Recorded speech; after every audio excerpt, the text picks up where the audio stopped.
Amazing. Thank you so much. What a joy. So, I'm Rachel. You got that far? I've got that far. That's good, especially after lunch. I've come from London today. I lead a charity called Hope Together. I'm also married to Darren Wolfe, and we are church planters in the HTB family in Spitalfields, somewhere near Liverpool Street, Shoreditch High Street and Aldgate East. They're our tube spots.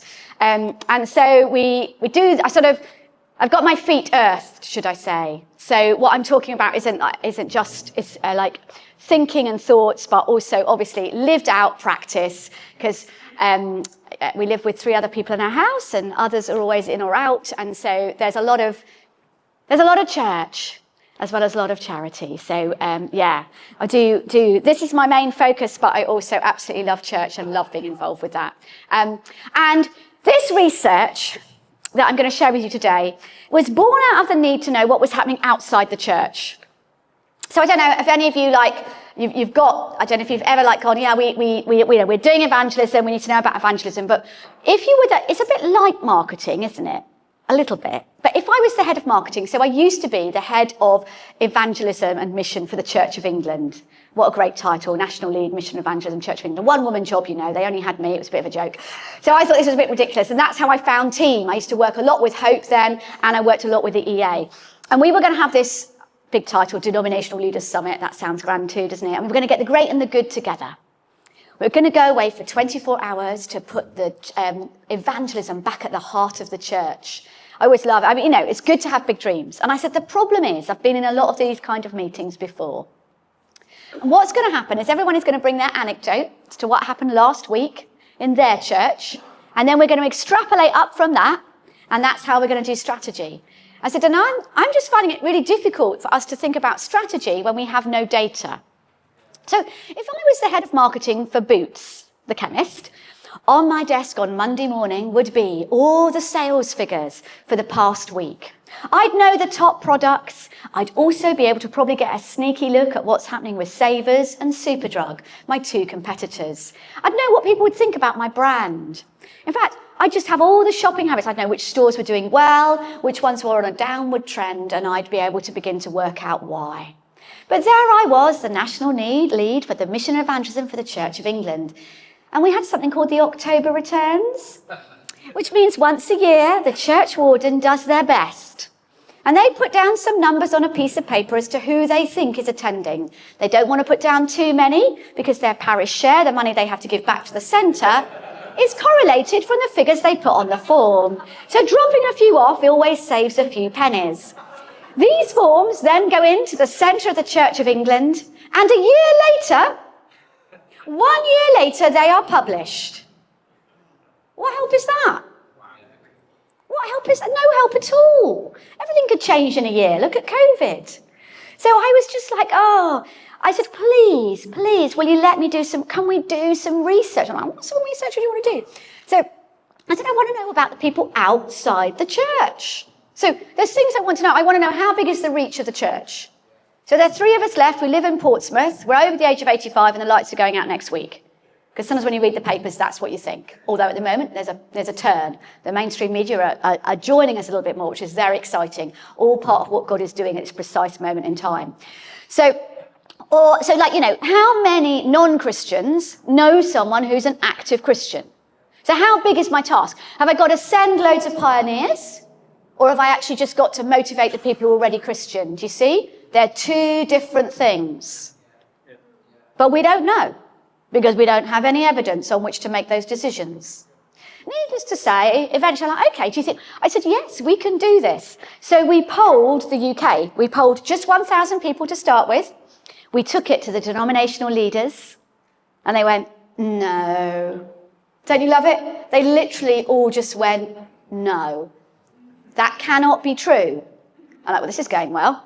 So we brought the solid evidence, and they went, it's got to be wrong, because it doesn't match our anecdote. Like, no, we got this round the wrong way. Oh, never mind. So we put a pot round, and we raised more money, and they said, you've got to do it again.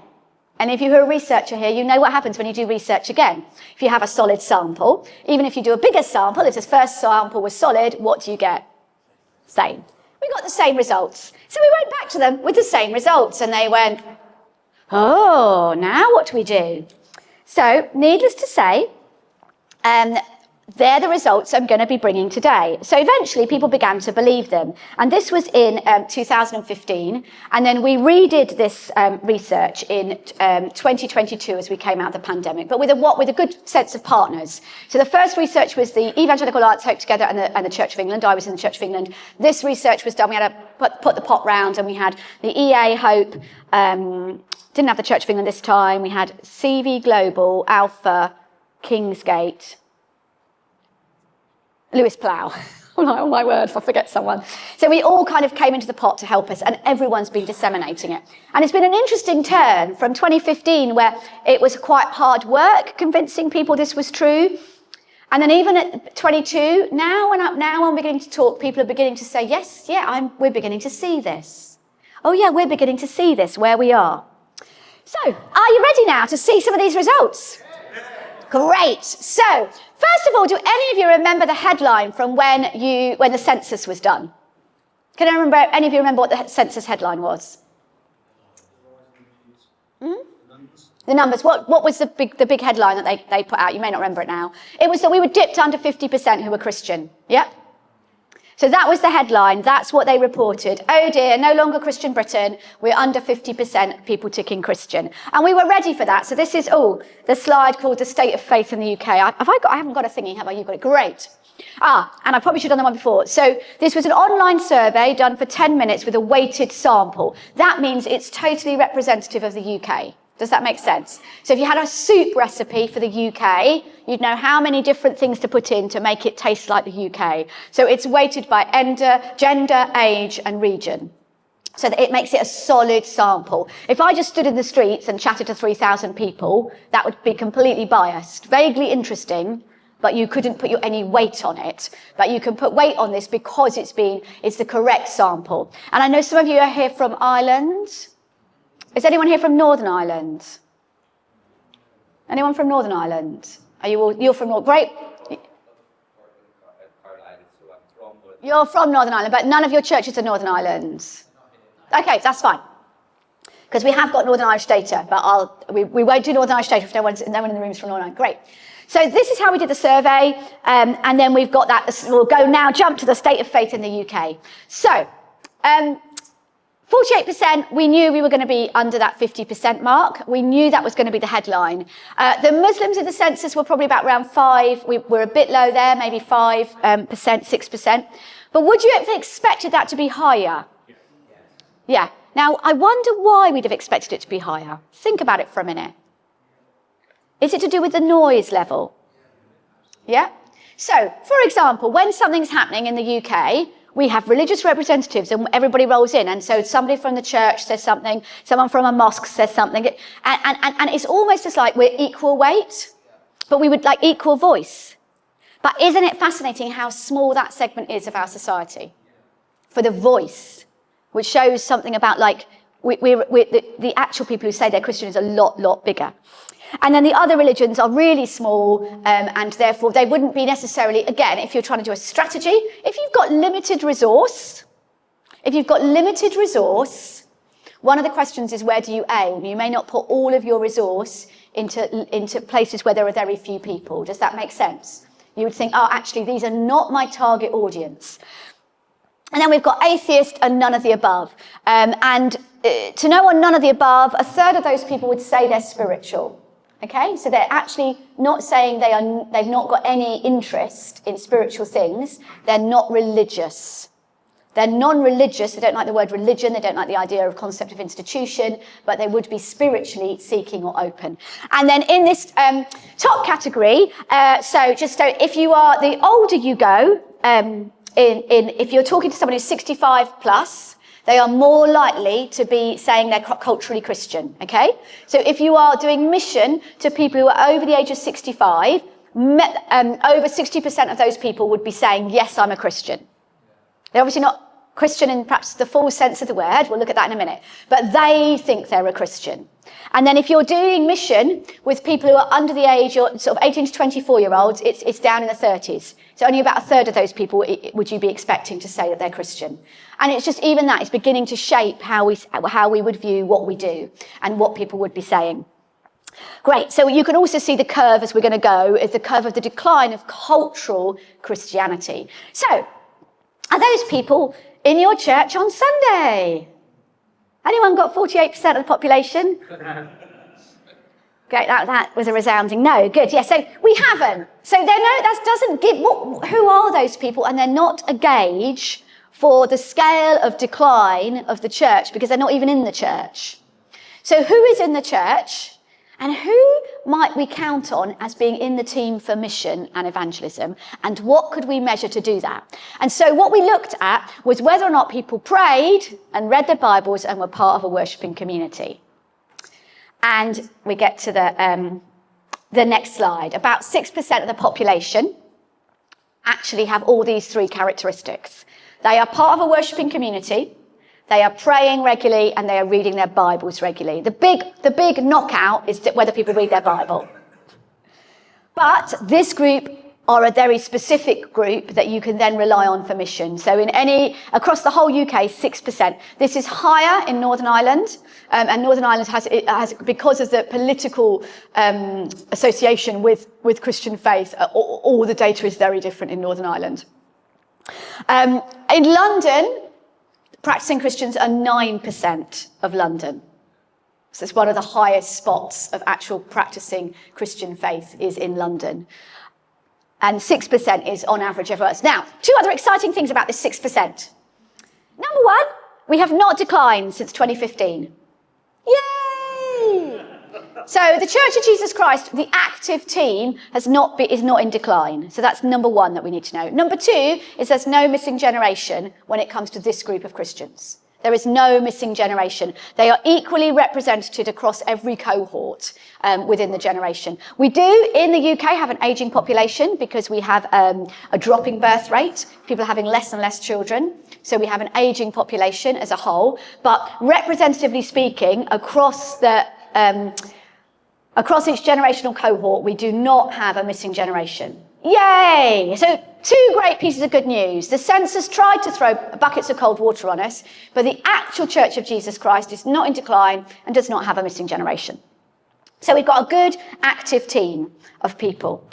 Some of this is, the next slide is to do with the ethnic makeup of practicing Christians. So I don't know, some of you, depending on where you live, if you are in Birmingham, if you are in Manchester, London, you will have an ethnically diverse church. And other parts of the country will not be ethnically diverse. And basically you should be mirroring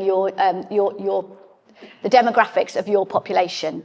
So about 83% of the UK is white. So actually we are still, that is still the majority of people in the UK. But when it comes to the non-white ethnic minorities, they're doing an absolutely storming job when it comes to being active and practicing Christians.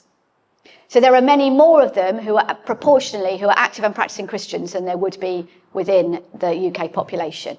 So that's something that really has helped the church. I think they've got a really good discipleship in some of, particularly of their young people and young adults, in like some of the black majority churches, which is really so the big lift in London and things like that, you can see it's because London is both young, but also ethnically diverse, and that's helped the London church tremendously. So we can say a big thank you. I don't know if you've ever been to, I've been to the RCCG Church's prayer meeting, and it is something else. You need to come. It happens at the Excel, and 40,000 people pray through the night. And I think that maybe the Lord's been hearing their prayers for our country. I mean, they are literally, it's phenomenal. And you go along and then they go, what's your prayer meeting like? Well, not quite on this scale. It's staggering. So there's a real amazing work of God in happening there. Right. So now we're going to dial out and we're going to have a little look about what people think about Jesus. So do you remember, if I'm Boots and I'm the marketing director, Jesus is so much more than a product. But what do people think about Jesus? So where am I starting from? This is now, when I'm doing mission evangelism, am I starting from a no, an atheistic, I don't know, I do know, what do I think? I want to know where the most people are, what they're thinking, so that when I'm going out and doing mission evangelism, I can have a better idea of what people are thinking outside the church. So number one, this is, how do people describe Jesus? And I love Mark chapter 8, if you've got a Bible with you. Let's have a little look at. Got a Bible with you? Come with me to Mark chapter 8. This is the original survey, by the way. So the hinge passage, I'm sure you'll know, right in the middle of Mark's Gospel. Obviously, the writers of the Gospels, as you all know, put everything where they put it for a reason. So because even where something is found in the Gospel is they are trying to communicate with you. And the hinge, so the middle of Mark's Gospel is this phrase, and it's in Mark chapter 8. And if you have a look at, we're going to read verse 27 to 30. Jesus and his disciples went on to the villages around Caesarea Philippi. And on the way, he asked them, "Who do people say I am?" And they replied, "Some say John the Baptist, others say Elijah, and still others, one of the prophets." "But what about you?" he asked. "Who do you say I am?" And Peter answered, "You are the Messiah." Jesus warned them not to tell anyone about him. The bottom phrase obviously has changed. But you are the Messiah. So the inner group recognized him as Messiah. But isn't it interesting what the vast majority of the people around him thought? Prophet, spiritual leader. Isn't that fascinating? What a resonance. What a resonance. We might just be ministering in a time where people think similarly to the people of the day when Jesus was alive. Isn't that fascinating? And isn't it a great chat with somebody who thinks Jesus is a prophet?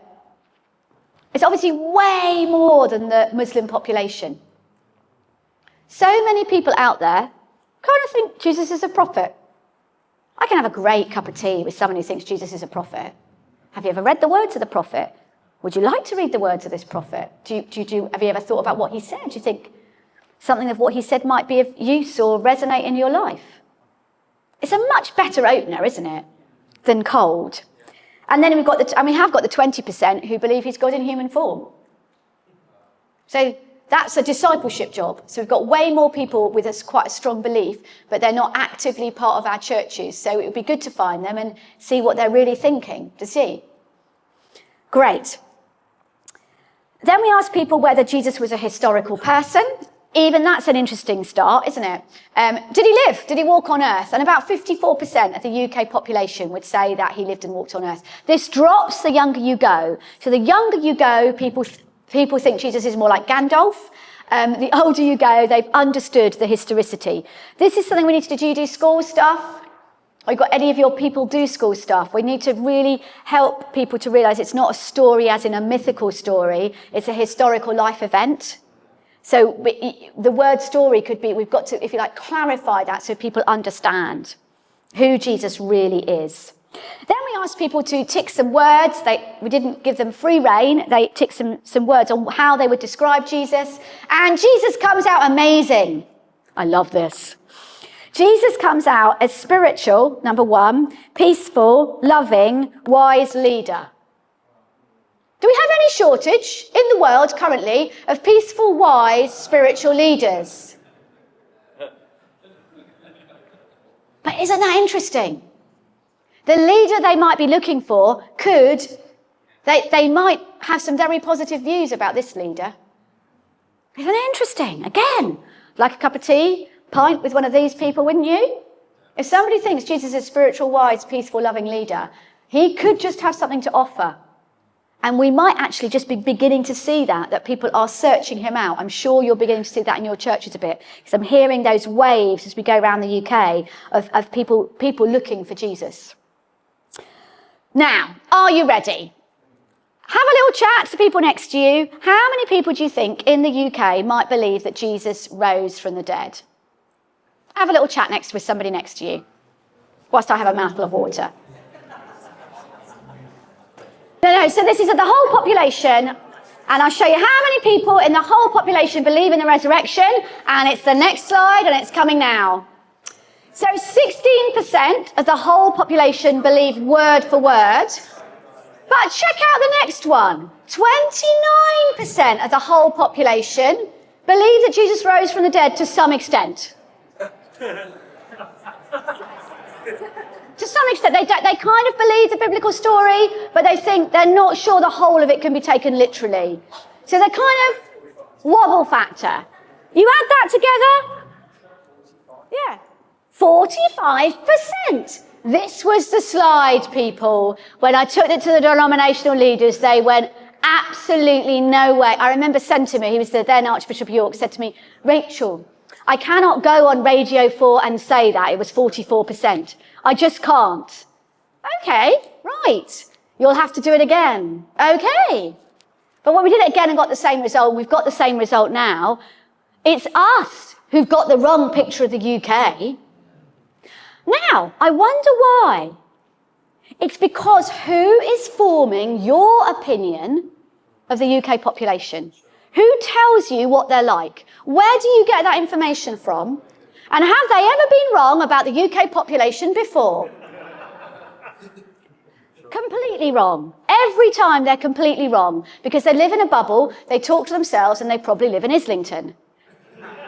You know, it's just like, so, but you see, they live in their own thought bubble, and they are convinced, so they talk from their own cultural worldview, and they actually never went to a normal street in Sheffield to ask anybody anything. And if they had, they might have discovered what the UK population really thought about many things. But they didn't. And they are our thought leaders. And this is part of the problem for the church. So on this specific example, in 2017, the BBC went to the same company as we used to do some research. And they wanted a headline that was going to read, more people believe in reincarnation than resurrection. No longer Christian Britain. And they said to the company, do you have any questions on resurrection, on Easter? And so they compiled them from different surveys. This question got in. So they ran this question in 2017. They got the same result. 44% of the UK population believe in the resurrection. Did any of us see that as a headline? No. Let me tell you what they did. They read this one, how many people do not believe in the resurrection, and they worked out how many of those people had ticked Christian. And then they led with that. I can't remember, it's 13 or 18% of Christians in the UK, Christians, said they do not believe in the resurrection. So they put that up as the headline and said the church has failed in its basic doctrine. Well, I was like, that's outrageous. You've missed the headline. So they put me onto a local radio. In those days, you sat in a booth. You didn't do it by Zoom. And I went around local radio station after local radio station and they said, oh, hello, welcome to local radio Leicester. I'm like, hello. And they say, I was working with the Church of England. Do you think the Church of England has failed completely in discipleship if these number of people don't believe in the resurrection? I said, well, interesting you should say that. But did you know 44% of the UK population do believe in the resurrection? And they would say, where on earth did you get that ridiculous statistic from? And I would say, your research. And on we would go, as radio station after radio station could not believe this. Do you see? And we didn't know. The majority of the church, that's what's so soul-destroying, were told that we'd failed yet again. Do you see? So we're listening to the wrong people. And they have an agenda. They have an agenda. It is moving, and we've got some amazing people just beginning to move in media, and I hope you've picked that up. Did you see Charles Cohen in the Times? Did you see what he's given up for Lent? He's given up atheism for Lent. He's not quite there, but he said, his headline was, I'm giving up atheism for Lent. Because his 10-year-old son has been taking him to church every Sunday for quite a considerable length of time now, and it's beginning to impact him. And he realizes there's a vacuum and that he doesn't know quite what he wants yet, but he wants, and his son is completely sold out for Jesus, and he goes to church every Sunday with his son because God's doing something. Anyway, That was aside. But that's the point. This is the reason this research is so important, is who's forming you and then who forms the view of the people in your church. Because if they think we're failing and there are only 3 of us left and we live in Portsmouth and we're 85 and the lights are going out next week, they're just going to wither inside when it comes to mission and evangelism. But if they think, oh my word, do you know what? I need to find some of that 29% and have a cup of tea with them. Because they're who I want to talk to, and that's who we've done the Alive series for. We've worked on the Alive series with Kingsgate Church in Peterborough and with the Bible Society for Easter, so that you can run it at any point, but it's the resurrection encounters of Jesus. And we're aiming it at that 29% who we know you can find across all generations. So we've taken the research, we've created the Alive series, it's beautifully filmed, and it goes through the resurrection encounters of Jesus. And it's because in Kingsgate Church they saw an amazing take-up when he made it 6 invitational Sundays in a row. So he said to all his church, please, we're going to make Easter enormous, as big as Christmas. Stay, do not go skiing.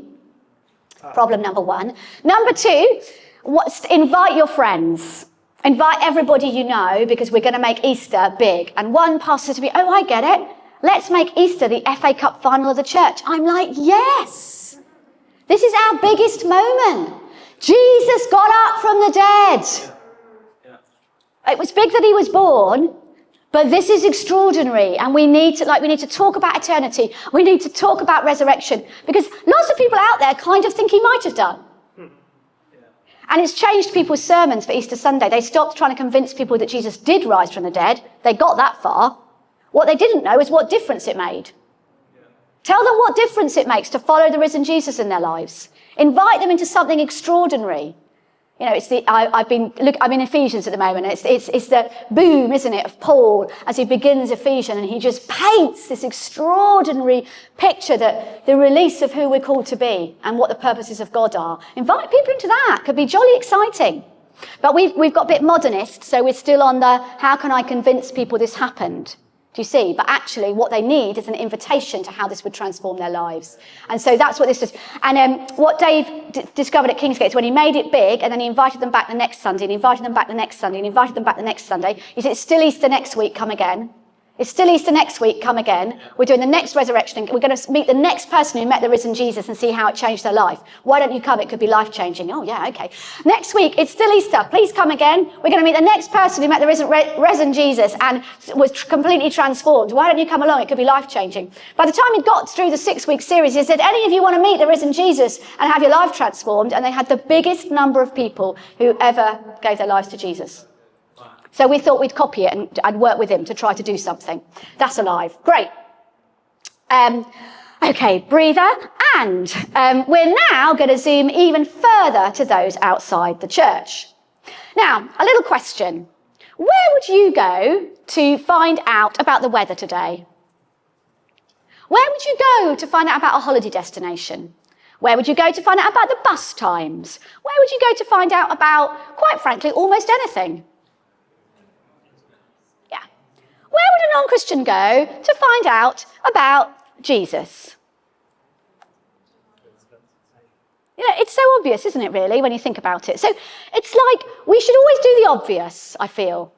You know, sometimes we don't do the obvious. So we should ask non-Christians, where would you go if you were looking to find out about Jesus? And then we should make sure they can find him. I mean, it's so hilarious, isn't it? So let's do the obvious. We asked the non-Christians, so these are the people furthest away, that where they would go to find out about Jesus. And they said, oh, well, Google. So we need to make sure we're there, people. I'm sure you are. I'm expecting it's something that you cover. And we did the biggest missionary movement we ever did in the pandemic because we all went online. It was like massive missionary. Can you imagine how many seminars we'd have had to have done with like really normal churches to convince them to go online? We'd have never made it. But instead, a pandemic swept through and everyone was trying to do something online. And it was the biggest missionary impact we've ever had in the nation because I did stats on that of how many people joined us, how many people stayed afterwards, how many people came to faith as a result of us being missionary and online. So stay online. You know, the temptation to come off is really easy, but stay there. If you want to be found, make sure your website's amazing. Make sure people can find Jesus on your website, not just your church services. It's great that they can find everything your church does, but please make sure they can find Jesus too, and encourage your church to be online about Jesus. So put their faith, express their faith online in ways that make sense to them. YouTube, if you were talking to anyone 18 to 24, they were on YouTube. So please make sure you're also on YouTube, however you want to do it. But maybe find a 14-year-old and ask them what to do, and then give them some finance and let them do it. I think that's probably what we need to do. Is we've got the way, but we could probably do with a few more groups of young people that we invest in to take faith online and make it really attractive to their generation. I am going to be useless, but they are going to be brilliant, and with a small amount of investment, that would be like a central thing. We should be giving it to them. Great, but don't worry. Look at the next two coming in at 22%. Going to a local church. Hey, anybody got anything to do with a local church? Great. You have got somewhere for evangelism. And right now, you really have. How many of you have had people come into church, like in the last 3 months? How many people just had people coming into church to find out about Jesus? Look at the room, people. Do that again. How exciting is that? Seriously. That was not happening a year ago. Because, really, everywhere I go, I'm hearing staggering stories because God's on the move. I'm really so excited. I went down to a really normal Baptist church in a really normal place, somewhere by the sea, to talk through this. And the guy did an amazing job. He got 8 churches together in the room. He had over 120 people. I was a bit jaw-dropped. And then he went on to tell me that they'd baptised 7 people in their church, all actually over the age of 55 in the last few months. And I'm like, I know I look at all this stuff, but I wasn't expecting it not to be. It's so normal. Does that make really sense? It's so normal. They'd baptised 7 people. That's a record for them. And so this is really exciting. What we began to see in statistics, I can't wait to do it again, I'm itching. We will do it again in 27. God's doing something. And so they know to come to you. So that's the thing of what does it feel like to be a newcomer? All of that stuff we need to do really well at the moment, because they're literally walking in the door looking to find Jesus. And the other one is, I love this, reading the Bible. Who'd have thought? I love it. It comes out at the end as well when we asked how people came to faith. There's another whole piece of research coming out soon called Sharing Jesus from the EA. The Bible, the Bible, the Bible, the Bible, the Bible. When you read the Bible, what happens to you? Yeah, exactly. You meet Jesus. So, what happens when a non-Christian reads a Bible? Who'd have thought? Best tool for evangelism ever, the Bible. I absolutely love it. I've gone mad, passionate Bible woman. Really completely, almost off the scale, mad, passionate Bible woman. And we did some research with YWAM teams in the middle of 2 urban centres, chatting to young adults about whether they would want to read a Bible, have they read a Bible. I put a question on the end, just for fun. Would you like to read the Bible with someone? So many of them said yes, I had to stop doing the research. They weren't expecting anyone to say yes, and they didn't have anybody lined up to read the Bible with anybody. How crazy is that? So people really wanted to read the Bible, and they were all taken away. And the thing that mattered to them, though, 2 things mattered. If a young adult was going to read the Bible, it needed to look great. It needed to look great. Please don't give them a cheap piece of paper for recycling. Make sure that it's in their language, and their language is design. I have a lot of designy people in our church. So, we know how much important to do. So, I'll just flick through, see? So we designed it up. Look at, you've got one each. Have you? Or something's coming round. Yeah, you're going to have a present each. You've all got one each. So we designed these up so that they looked beautiful. And we've just done this one. This is, if you've got schools, this is the 80th anniversary of World War II. The government suggested we all celebrate it on the 5th of May, all the way through to the 8th of May, which would be the 80th anniversary of VE Day. This is John's Gospel, a little pocket version. If you like, mirroring off what they gave to the troops in World War II. In World War II, every serving man and woman was given one of these. It had a message from the then king, King George VI, asking people to read it. Gotta love it, haven't you? So he said, please read this, and this went out to all the serving men and women. And so we've produced these particularly if you've got a school near you. They'll all be looking to do something for VE Day, won't they? Every school. So we've got an assembly pack. You can go in and you give everybody the life of Jesus. What a great excuse. So we're doing those at the moment. And this has got 4 staggering stories in the front. Probably haven't got time, but I'm going to do one anyway. There is this chap called John Borland, Private John Borland. They're turning it into, somebody is helping us film it into a film. This man called Private John Borland was a soldier in the 51st Highland Regiment. He was left to defend France, not on his own, with the rest of his regiment, with some French troops after the evacuation of Dunkirk. And it was an outrageous task because the whole of the German army ended up concentrated on them.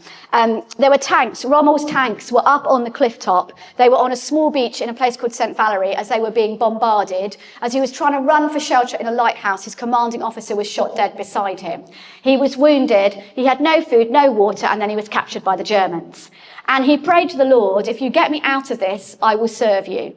And as he was being led across this beach with all of this chaos happening, with a revolver in his back, a piece of paper floated past him. And he put out his hand and he grabbed that piece of paper and he put it in his pocket. And as he was transported to the prisoner of war camp, where he spent the next 5 years, he discovered that it was Bible verses. He spent the next 5 years being sustained with that as his Bible and leading services in the prisoner of war camp. When he left the prisoner of war camp, he was on the death marches that started, and they just marched and marched people till they died. 4 months of that in, he'd had enough. He rolled into a ditch and nobody noticed.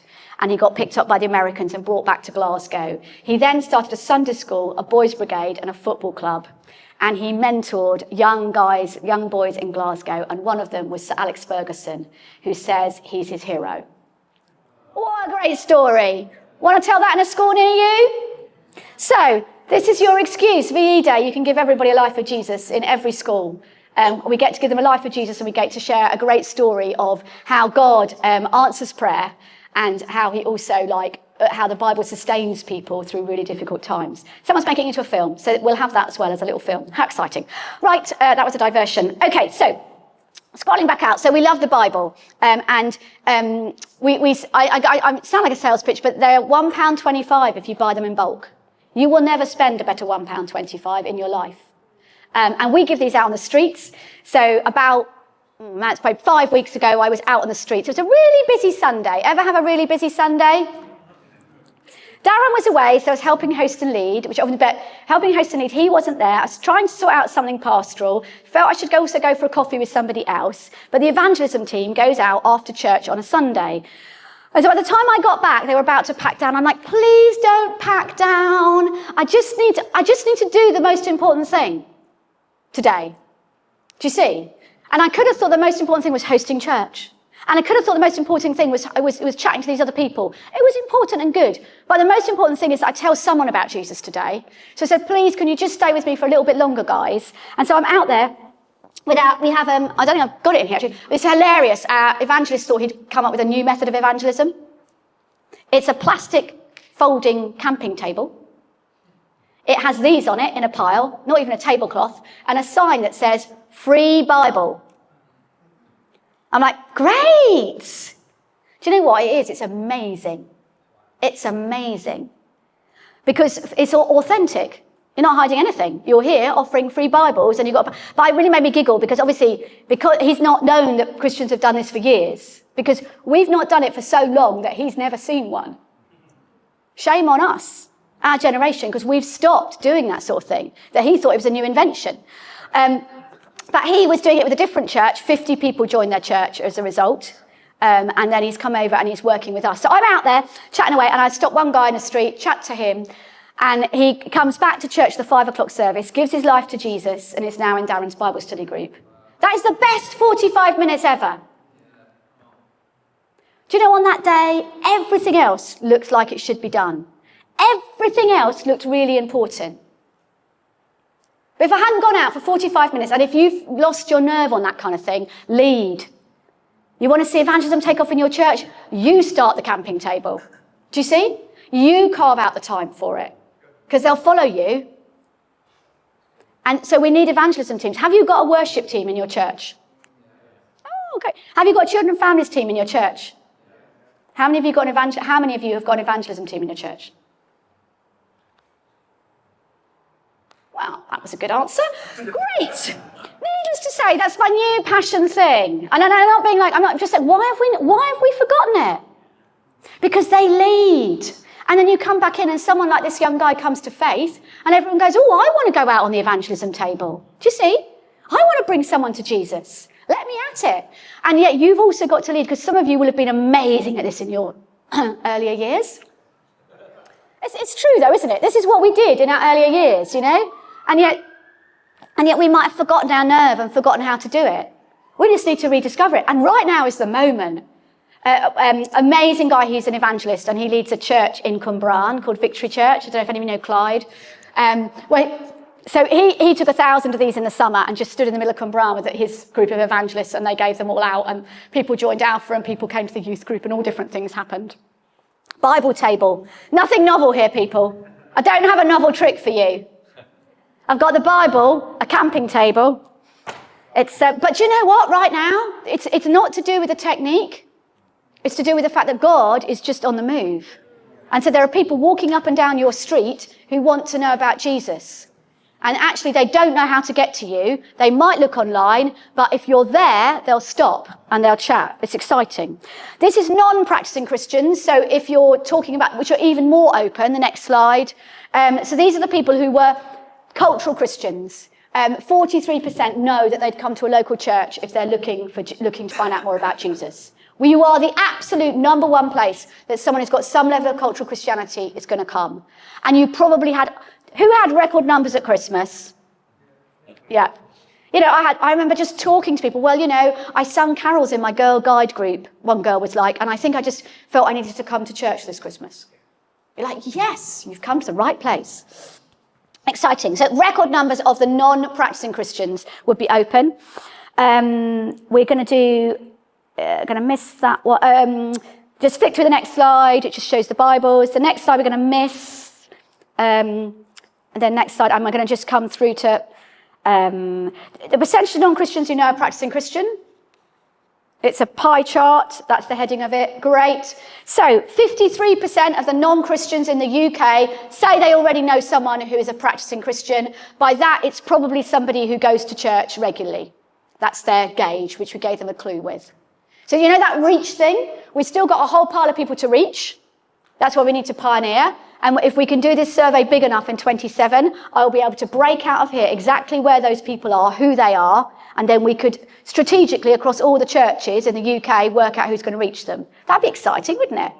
So that's what I'm praying to do, because then I know roughly, for example, if any of you work in the Midlands, if there's a DE profession man who's aged 45, driving probably a white van, a plumber, he is probably one of the least reached people in the UK.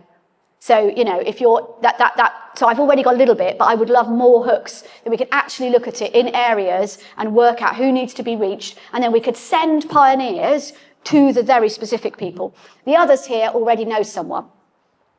Then if they know them, have they had a conversation with them? They know us really well. Next slide, they know us as family and friend. So we're close to them. Oh, they like us. They really like us. Next slide, what do they think of us? How do they describe us? They like us. This slide on its own has given more confidence to the UK church than I've seen any other slide. Everyone goes, oh, they know I'm a Christian and they like me. Oh, great. Actually, maybe I could talk about my faith. Because people think, again, from the mainstream media, that they will think we're judgmental, narrow-minded, homophobic, and a whole pile of other things. So they don't want to say. But when they realise that you can be a Christian and be genuinely, people think you're good-humoured even. Look at that. Of course we are. Look at us. What a wonderful bunch. Right. We're liked. Then we asked the next question. The church doesn't come out so well, which is why the front line of mission should be the Christian. The church has got a few problems in its reputation. That's a bit like if you know a local MP or you're talking about politicians in general. Then we asked, has that Christian ever talked to you about their faith in Jesus? 55% of the non-Christians had a conversation with a Christian about faith. Yay! There's still a 44% who need a conversation, but our Christians have been talking. Our church people have been talking. The younger you go, the more likely you are to have had a conversation. And then when we talk, can you go to how are the conversations going? It's purple circles. Look at this. 75% of the non-Christians were comfortable. 33% of them wanted to know more about Jesus. Not all of them, but I'll take 33%, wouldn't you? 1 in 3. And 36% wanted to encounter or experience him for themselves. Statistically, you can prove to everyone in your church that there are people in their street and in their neighbourhood who actually currently want to know about Jesus. This goes up the younger you go. If you go into the 18 to 24-year-old age bracket, it's like 47% want to know about Jesus. Come on, church. How exciting is that? It's almost, 50-50 when you're talking to someone who's 18 to 24 right now who want to know about Jesus or encounter him. I love this. They want to encounter Jesus. So if you go out there, offer a Bible and offer prayer, they can encounter Jesus. Is anyone getting more excited about their evangelism team than they were about 3 minutes ago? And then you can show your evangelism team that there are people who want to know about Jesus. Don't worry about these ones. God will get those when he needs to. We're just going to find these ones. Find the people who are open. I can guarantee they're there. This guy, the guy who came to church and gave his life to Jesus, he came bounding up to me the following week and he said, Rachel, I just want to thank you for stopping me in the street. We need to hear that. Because we're so British, wouldn't want to stop anyone in the street. If you don't stop someone in the street, they might not find Jesus. What's the worst that's going to happen? They're going to shuffle past you and go, no, thank you. That's the worst that's going to happen. We're in Britain. We're not going to prison. And what's the best that could happen? The following week, they could be bounding up to you in church going, thank you so much for stopping me in the street. Because if you hadn't, and the day had been too busy, and you'd have gone about, he wouldn't have come into church, he wouldn't have met Jesus. That's the choice. That's the option. That's the option. I was speaking at the Pioneer Conference with the Pioneer leaders, and did this talk, and then, something like it anyway, bits of it and other bits. But the main thing's the same thing. Please go out and tell someone about Jesus. It's really simple. And so this guy thought, I'm not going to seminars. I'm going out to tell someone about Jesus. He was like, this is ridiculous. I can't sit in yet another seminar. So he ran out of the church building and he went off to the park and he prayed, Lord, who should I talk to? And he sat down on a bench next to this bloke. And the bloke started talking and he said, he explained he was at a religious conference, a Christian conference. And this guy's like, oh, amazing. Oh, well, my life is a mess. I've just lost custody of my daughter. I've been in trouble. I think he's been coming out of prison. Absolute episode. I've tried to take my own life. But I haven't, because every morning at 3:16 for the last year, I have been woken up. And I don't know why, but I keep getting woken up at 3:16. I've been woken up for a whole year at 3:16. And I just feel like someone somewhere is trying to say something to me. And now my dad has also started waking up at 3:16. Every morning. And he's like, you're religious? Does 3:16 mean anything to you?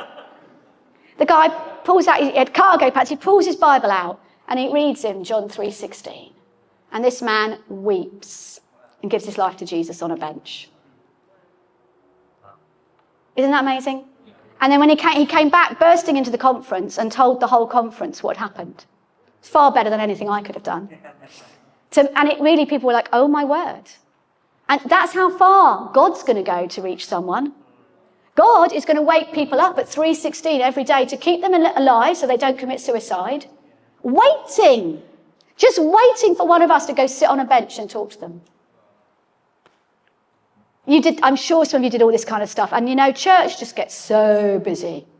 That Hoover, it will take every bit of you.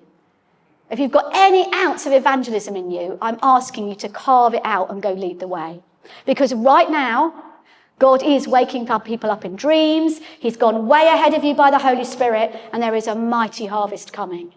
And we can either stay inside and be busy, or we can go and find everybody. We've got whole regions who are going to just go door to door with these, offering prayer, and would you like a Bible? Seeing really great results from door to door work, everyone. Really amazing results. Hello, we're from the local church. Can we pray about anything for you? And have you got a copy of the Life of Jesus? It's not difficult, is it? How long ago was it since you last... Some of you might be great at door-to-door. But if you're not, try door-to-door. Bible tables, door to door, or just adopt a bench. I told you I have nothing new under the sun. But I tell you what has happened is that the outside world has changed. There are people desperate to know Jesus. And almost anything that you try, you will see. And when we asked the RCCG church why they're growing, they said two things: prayer and passion for souls. Because they're growing like Topsy. And they just pray loads, and then they have such a passion to reach people. I think it's time for me to stop talking. So you can go online, and I've got some copies of Talking Jesus Research. You can find all of this on the Talking Jesus website. You can find the whole PowerPoint. Please take it, and please deliver it where you are. That's the big message. There's a Talking Jesus course that you can do in your churches, in your small groups, to help people to talk about their faith. So you can grab that off there. The site I'm on with all the Bibles is hopetogether.org.uk. Do join our little newsletter and you'll know everything that we're doing. And then our main thing is I'd love to see an evangelism team in every church. I'd love to see every bench in the UK adopted with a Christian sitting on it regularly for divine encounters. I'd love to see every door in the UK knocked once with the offer of a Bible and prayer. We could do that though, can't we? Great.